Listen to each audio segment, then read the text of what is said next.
ಬೆಳ್ಳಂಬೆಳಗ್ಗೆ ಬೆಂಗಳೂರಿನ ಫ್ಲೈವುಡ್ ಗೋಡೌನ್ನಲ್ಲಿ ಬೆಂಕಿ ಅನಾಹುತ ಆಗಿರುವಂತಹ ಘಟನೆ ಸ್ಯಾಟಲೈಟ್ ಬಸ್ ನಿಲ್ದಾಣದ ಟಿಂಬರ್ ಯಾರ್ಡ್ನಲ್ಲಿ ನಡೆದಿರುವಂಥದ್ದು. ಸದ್ಯಕ್ಕೆ ನಾನೀಗ ಘಟನೆ ನಡೆದಂತಹ ಸ್ಥಳದಲ್ಲಿದ್ದೀನಿ.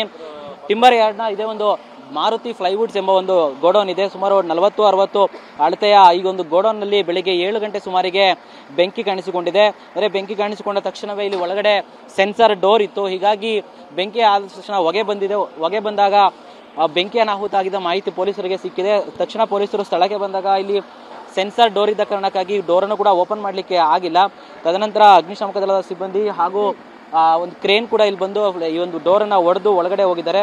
ನಂತರ ಈ ಬೆಂಕಿಯನ್ನು ಆರಿಸೋಕ್ಕೆ ಸುಮಾರು 7 ಗಂಟೆಯಿಂದಲೂ ಸಹ ಪ್ರಯತ್ನ ಪಡ್ತಾ ಇದ್ದಾರೆ. ಆದರೆ ಒಳಗಡೆ ಫ್ಲೈವುಡ್, ಫೈಬರ್ ಫ್ಲೈವುಡ್ ಮತ್ತು ವುಡನ್ ಫ್ಲೈವುಡ್ ಇರೋ ಕಾರಣಕ್ಕಾಗಿ ಬೆಂಕಿ ಆರಿಸಿದಷ್ಟು ಅದು ಮತ್ತೆ ಅದು ಕಾವಿನಿಂದಾಗಿ ಮತ್ತಷ್ಟು ಬೆಂಕಿ ಹೊತ್ಕೊಳ್ತಾನೆ ಇದೆ.